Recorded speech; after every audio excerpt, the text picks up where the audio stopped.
je tekuk. Tapi COVID ni kita tak nampak. Marilah semua saling menjaga kebersihan diri dan anggota. Cucilah tanganmu, bersihkan dirimu agar kita tidak dijangkiti. Kawan-kawan, cuba bayangkan kalau kita tak jaga kebersihan diri, berbagai-bagai, bermacam-macam penyakit yang datang seperti sakit perut, cirit-birit dan banyak lagi. Bak kata pepatah, al-aqlu salim fil jismi salim, akal yang cerdas pada badan yang cergas.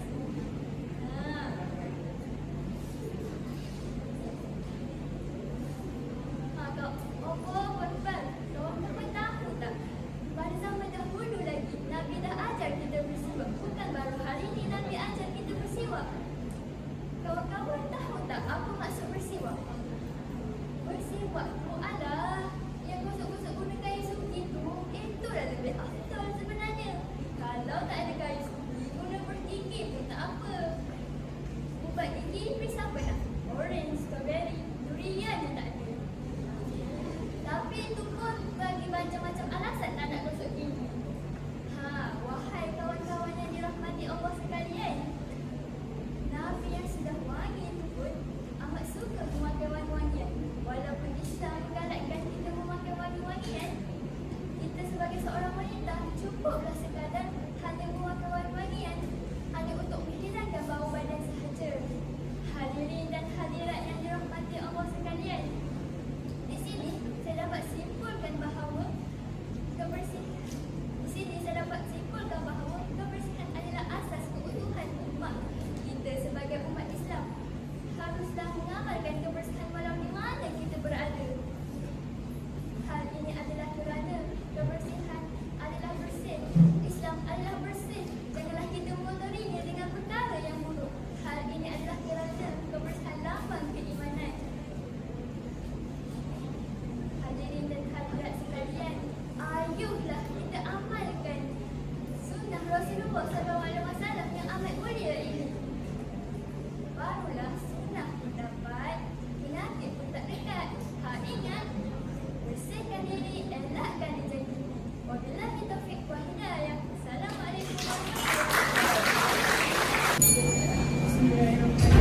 Assalamualaikum warahmatullahi wabarakatuh. Terima kasih saya ucapkan kepada pengacara majlis yang saya hormati, Barisan Pimpinan Hakim dan Arif dan Bijaksana, serta penjaga masa yang setia dengan loceng dramatiknya. Tak dilupakan juga hadirin hadirat yang saya raikan sekalian. Berdiri saya pada hari ini ingin mengangkat hujah tentang masa itu emas.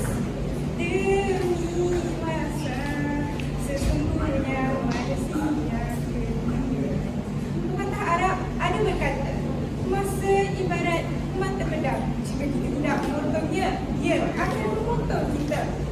Jelaslah bahawa bagi sesiapa yang tidak menggunakan masa dengan sebaiknya, mereka adalah orang yang rugi. Hadirin hadirat sekalian, saya pasti semua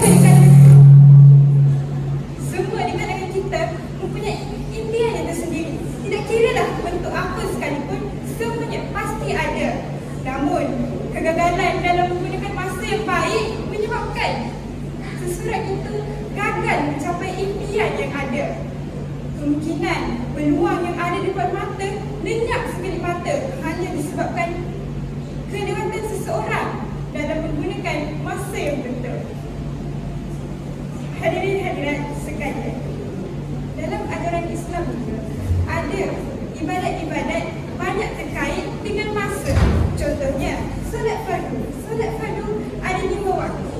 Begitu juga puasa wajib yang perlu dilakukan sebaik sahaja munculnya anak bulan. Begitu juga hari raya, ibadat haji dan sebagainya. Segalanya telah ditentukan dengan masa yang diberi. Bertidak tolakkan sikap inilah menyebabkan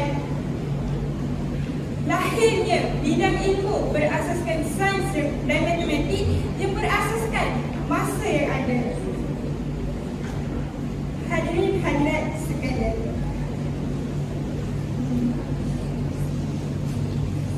setiap orang diberikan 24 24 jam sehari bagi menggunakan masa yang betul. Ada setengah orang beranggapan bahawa 24 jam ini tidak cukup bagi mereka, dan ada juga yang beranggapan masa ini amatlah lama. Pepatah juga ada mengatakan masa ibarat emas. Bagi mereka yang gagal menggunakan masa yang betul, mereka adalah orang yang membuang harta mereka dengan sia-sia.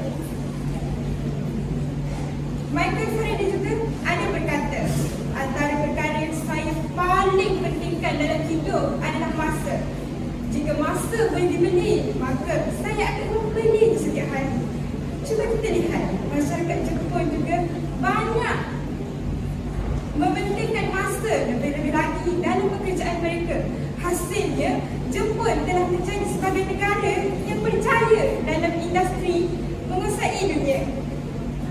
Oleh itu, orang yang berjaya sebenarnya adalah orang yang mementingkan masa yang ada. Sebelum saya akhiri syarahan saya pada hari ini, Rasulullah SAW ada bersabda, "La taqumu sa'atu hatta yataqarrabu zaman, fatakunu sanatu kasyahri."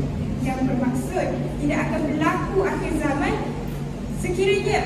sehinggalah masa yang ada dianggap amat singkat, sebagaimana setahun dirasakan seperti sebulan. Sekian. Billahi taufiq wal hidayah. Assalamualaikum warahmatullahi wabarakatuh. Bismillahirrahmanirrahim. Alhamdulillahirabbil alamin. Wassalatu wassalamu ala asyrafil anbiya'i wal mursalin wa ala alihi wa sahbihi ajma'in. Assalamualaikum warahmatullahi wabarakatuh. Selamat sejahtera saya ucapkan kepada saudari pengerusi majlis, para hakim bijaksana, penjaga masa yang tetap setia dalam masanya, para hadirin, guru-guru dan rakan-rakan sekalian. Bertemu kita di arena da'i milenia ini dengan tajuk syarahan saya, Solat Pembentuk Sahsiah Unggul, yang akan saya kupas pada hari yang mulia ini. Hadirin yang saya hormati, definisi solat dari segi bahasa diambil daripada bahasa Arab yang membawa maksud doa, memohon kebaikan dan pujian. Adapun menurut para fuqaha, iaitu beberapa ucapan dan perbuatan yang dimulai dengan takbir dan disudahi dengan salam, yang dengannya itu beribadah hanya kepada Allah mengikut syarat-syarat yang telah ditetapkan. Solat adalah salah satu daripada rukun Islam yang kelima. Solat juga merupakan tiang agama dan ibadah wajib ke atas individu yang mukallaf selagi akalnya masih sihat dan waras. Sidang hadirin yang dimuliakan, jika kita lihat kejayaan insan-insan terdahulu, maka solatlah kunci segala-galanya. Solat membentuk pribadi yang unggul sebagaimana Sultan Muhammad Al-Fatih. Siapa yang tidak kenal dengan baginda? Baginda ialah salah seorang pahlawan Islam yang berjaya menawan kota Konstantinopel. Berkat kesungguhan baginda dengan menitik beratkan solat fardu 5 waktu secara berjemaah kepada tentera-tentera baginda, akhirnya kota yang terkenal dengan kubu kuat itu telah jatuh ke tangan panglima Islam. Sebagaimana firman Allah Subhanahu wa taala dalam surah Taha ayat 132. A'udzu billahi minasyaitonir rajim. Wa'mur ahlaka bis-salati wastabir 'alaiha. Sadaqallahul azim. Maksudnya, dan perintahkanlah kepada keluargamu mendirikan salat dan bersabarlah kamu dalam mengerjakannya. Sidang hadirin yang dihormati, pengaruh dan kesan positif solat terhadap kehidupan umat Islam terlalu besar, terutama dalam membentuk diri untuk berakhlak mulia. Malahan, ibadah solat juga berupaya menjadi penting dan mencegah diri daripada melakukan perbuatan yang keji dan mungkar. Oleh itu, rakan-rakan sekalian, jika kita menjaga solat, pastinya Allah akan memelihara diri kita daripada melakukan perbuatan yang terkutuk. Seterusnya, kita juga perlu tahu amalan yang pertama sekali akan dihisab pada hari akhirat kelak, iaitu solat. Sebagaimana sabda Nabi Muhammad SAW, "Inna awwala ma yuhasabu bihil 'abdu yaumal qiyamati min amalihi salatuhu." Sesungguhnya amal yang mula-mula sekali akan dihisab pada hari kiamat mengenainya ialah solatnya. Hadis riwayat Tirmizi, An-Nasa'i dan Al-Baihaqi. Oleh itu, rakan-rakan dan hadirin sekalian, bangunlah, bangkitlah. Marilah kita sama-sama menjadikan solat kita sebagai ibadah yang paling utama dan berusaha untuk memperelokkannya, kerana dari situlah generasi akan lahir dengan bersasih unggul dan berpribadi mulia sebagaimana akhlak Rasulullah SAW.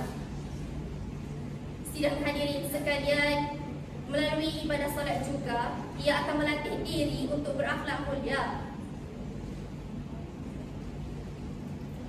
Sidang hadirin sekalian, melalui ibadah solat juga ia akan melatih diri untuk menjadi insan yang berdisiplin, berketerampilan dan menjaga masa. Seperti ketika kita hendak belajar, sudah tentunya kita perlu mempunyai jadual dan mengikut masa yang telah ditetapkan. Sebagaimana firman Allah Subhanahu wa taala dalam surah Al-Asr ayat 1 hingga 3. A'udzu billahi minasyaitonir rajim. Wal 'asr innal insana lafi khusr illa alladhina amanu wa 'amilus shalihat wa tawasaw bil haqqi wa tawasaw bis sabr. Sadaqallahul azim. Maksudnya, demi masa, sesungguhnya manusia itu dalam kerugian, kecuali orang yang beriman dan beramal soleh, serta yang saling menasihati untuk kebenaran dan saling menasihati untuk kesabaran.